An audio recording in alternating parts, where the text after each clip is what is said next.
Imagine being locked in a cage, suspended high above the ground, and left to the mercy of the elements. Day after day passes. The wind, the rain, the scorching sun. The only company you have is the jeering crowd below. You're left there until hunger, thirst, and exposure finally do their work. Until nothing is left but bones, picked clean by the birds. This is the horrifying legend of King John's justice, an image that has cemented his reputation for centuries as one of history's most monstrous kings. But what if I told you that this gruesome legend might not even be true?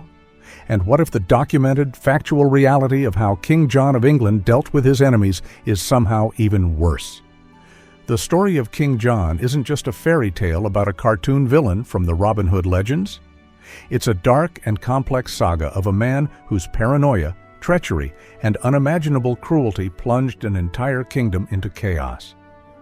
It's a story where the truth, buried in the pages of medieval chronicles, is far more chilling than any myth. We're going to peel back the layers of legend and uncover the verified, historical atrocities of his reign. We'll investigate the political turmoil that shaped him, the specific acts that defined him, and the shocking fate of those who dared to cross him. This isn't just the story of a bad king, it's the story of how one man's personal, spiteful brand of cruelty became so unbearable that it forced a nation to its knees, and in doing so, accidentally laid the foundations for modern liberty. To understand the monster, you have to understand the man and the world that made him. John was born on Christmas Eve, 1167, the youngest and least favored son of the formidable Henry II and the brilliant Eleanor of Aquitaine. He was the runt of a powerful litter. With 3 older, stronger brothers, including the famed warrior Richard the Lionheart, there was little left for him. His own father mockingly nicknamed him John Lackland because there was literally no land left to give him. It was a name that stuck, a constant reminder of his position at the bottom of the royal food chain. Raised in a convent, largely neglected by his powerful parents and overshadowed by his brothers, John developed a personality curdled by resentment and insecurity. Chroniclers and modern historians alike describe him as cynical, treacherous, unstable, and deeply paranoid, a man prone to fits of violent rage, but lacking the military skill of his father and brother. His early life was a string of failures and betrayals. An attempt to make him Lord of Ireland ended in humiliation when the teenage John and his friends openly mocked the Irish chieftains by pulling their beards, sparking a rebellion that drove him out. He conspired against his own father. Later, while his brother King Richard the Lionheart was away on the Third Crusade, John betrayed him too, trying to seize the throne. Richard, upon his return, foolishly forgave him, dismissing his younger brother as a child who has had evil counselors. But this child would soon become king. When Richard died in 1199, John ascended to a throne he was never meant to have, and he inherited a kingdom in crisis. The vast Angevin Empire, stretching across England and France, was crumbling. John lacked Richard's military reputation and was immediately faced with 2 critical challenges: a rival claimant to the throne and a formidable enemy in King Philip II of France, who was eager to exploit any weakness. That rival was his own nephew, Arthur of Brittany. Arthur was the son of John's deceased older brother, Geoffrey, and by some laws of succession, he had a stronger claim to the throne. The threat he posed fed directly into John's deepest insecurities. This paranoia, this gnawing fear of being usurped, would become the driving force behind his most horrific acts. John's cruelty wasn't just a character flaw, it was a tool of governance. He was known for forcing himself upon the wives and daughters of his barons. His financial exploitation was relentless, imposing crushing taxes to fund his failing wars. But it was his treatment of prisoners that truly set him apart, revealing a capacity for personal cruelty that horrified even the brutal 13th century. The most infamous example is the fate of Arthur of Brittany. In 1202, John's forces captured the entire rebel leadership, including the 15-year-old Arthur. At last, John had his rival in his grasp. Arthur was imprisoned, and according to the chronicler Ralph of Coggeshall, John sent a chilling order. He commanded that his young nephew be blinded and castrated, a mutilation that would render him ineligible for the throne. The man tasked with the deed, Hubert de Burgh, reportedly refused to carry it out. But Arthur's reprieve was short-lived. He was moved to a prison in Rouen, and then, in April 1203, he vanished. The most persistent story, recorded by several sources, is that John, in a drunken, paranoid fury, murdered his nephew with his own hands. The account claims he took Arthur out onto the River Seine in a boat, killed him in a fit of rage, tied a heavy stone to his body, and threw him into the water. Whether John did it himself or ordered it done, his nephew was gone, a terrifying signal to his barons of what their king was capable of. Yet even the murder of his nephew pales in comparison to the slow, agonizing, and meticulously documented fate of others who fell from his favor. And this is where we find the horrifying truth that surpasses any legend. Starvation was John's signature method of execution. It was a technique he used more than once, a slow, deliberate act of destruction. In 1202, after a victory at Mirbeau, he captured hundreds of knights. Instead of ransoming them, as was customary, he sent 22 of them to the dungeons of Corfe Castle, where they were systematically starved to death, an almost unheard-of act of mass murder. The most personal and chilling case, however, was that of the de Briouze family. William de Briouze was once a powerful baron and a friend of the king. But after a political falling out, John demanded William's son as a hostage. William's wife, Matilda de Briouze, made a fatal mistake. She refused, declaring loudly that she would not hand her child over to a king who had murdered his own nephew. That single act of defiance sealed her fate. Enraged, John launched a campaign to destroy the family. Matilda and her son were captured in 1210 and thrown into a cell at either Windsor or Corfe Castle.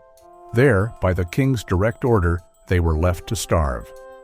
Chroniclers report that when the cell was opened 11 days later, guards found Matilda dead, slumped against the body of her son.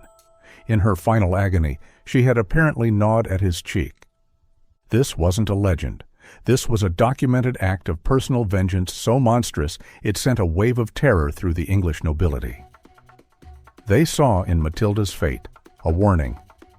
If the king could do this to the wife and son of a once powerful baron, who was safe? The fear was visceral, immediate, and would soon boil over into open rebellion. A king cannot rule by fear alone, especially a king also seen as incompetent. John's military campaigns were a disaster.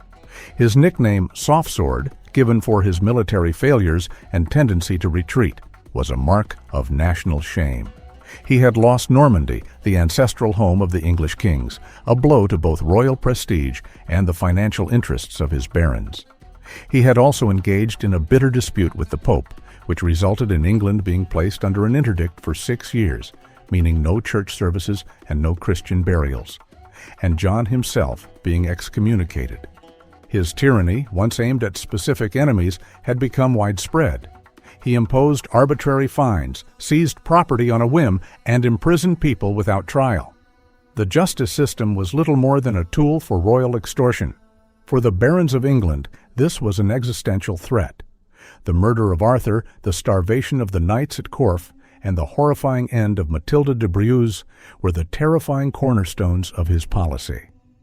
A contemporary chronicler noted, "He kept his prisoners in such a horrible manner that it seemed an indignity and a disgrace to all those with him who witnessed such cruelty." By 1215, the barons had had enough.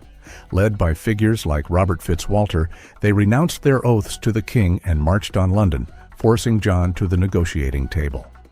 The site of this historic confrontation was a meadow on the banks of the River Thames called Runnymede. In June 1215, surrounded by an army of furious barons, King John was forced to affix his royal seal to a document that would change history, the Magna Carta, or Great Charter. The Magna Carta wasn't a modern declaration of human rights. It was a feudal document drafted by barons to protect their own interests. But in addressing their grievances against John, they established principles that would resonate for centuries. Clause after clause can be read as a direct rebuke of his tyrannical reign. The charter limited the king's ability to levy taxes without the common council of the realm, and protected the rights of widows to their inheritance. But its most powerful clauses struck at the heart of John's cruelty. Consider Clause 39. No free man shall be seized or imprisoned, or stripped of his rights or possessions, except by the lawful judgment of his equals or by the law of the land. Think about those words. No free man shall be seized or imprisoned, except by the law of the land. This was a direct repudiation of the arbitrary arrests and the shadowy fate of men like Arthur of Brittany and Matilda de Briouze. Clause 40 followed with a promise just as profound. To no one will we sell, to no one deny or delay right or justice.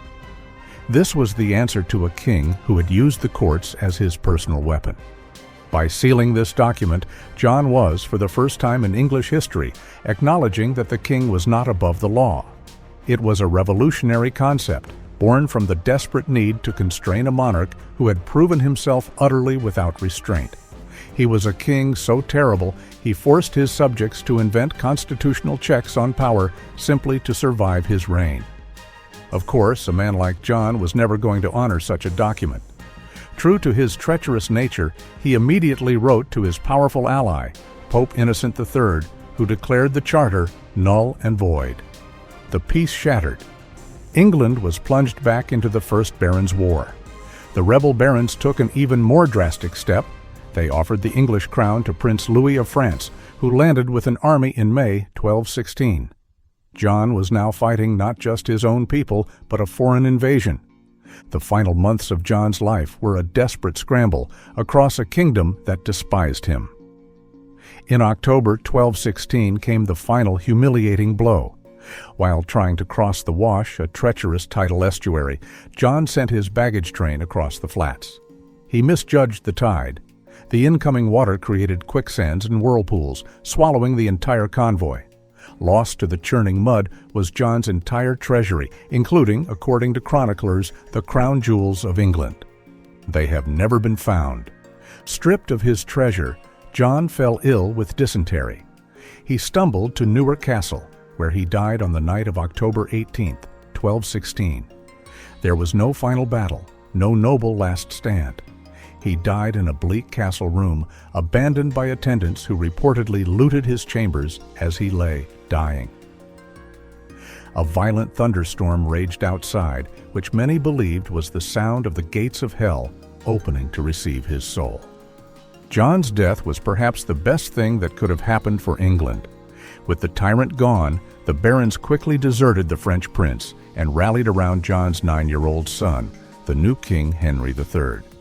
The Magna Carta was reissued, and peace was gradually restored. But John's legacy was sealed.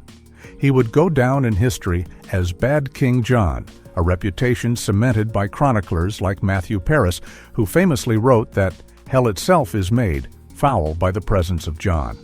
Some modern historians point out that other kings were also ruthless, but John's cruelty was different. While Richard the Lionheart was brutal on the battlefield, John's cruelty was personal, vindictive, and often directed at the helpless. Ultimately, his evil was not just in his actions, but in their consequences. He was so uniquely awful, so spectacularly cruel, that he forced his people to take a stand. His tyranny was the dark soil from which the seeds of constitutional monarchy and the rule of law began to grow. His failure as a man and a king inadvertently led to one of the most important documents in the history of freedom. So we began this journey with the chilling, mythical image of men left to rot in cages. But in the dusty records of the 13th century, we found a truth that is somehow more intimate and therefore more horrifying. We didn't find cages. We found the documented reality of King John's reign. We found the cold, calculated murder of a teenage nephew in the dark waters of the Seine. We found 22 knights deliberately starved to death in a royal castle. And most terribly, we found Matilda de Briouze, A noblewoman locked away with her son, left to die of hunger in such agony that she was driven to gnaw the flesh from his body. That is the true face of King John's justice. Not a semi-legendary public spectacle, but a private, personal, and sadistic cruelty. It's a horror that reveals the true character of the man who wore the English crown, a man whose paranoia and brutality were so profound that they pushed a nation to the brink, and in doing so, forced it to redefine the very meaning of power. The legend of the cage is terrifying, but the reality of the dungeon is a far darker story. So, what do you think? Was King John the most monstrous king in English history, or was he simply a man shaped by fear, paranoia, and failure? Let us know your thoughts in the comments below. And if you want more dark and fascinating stories from history, make sure you subscribe to Ancient Vault and hit that notification bell so you don't miss what's next.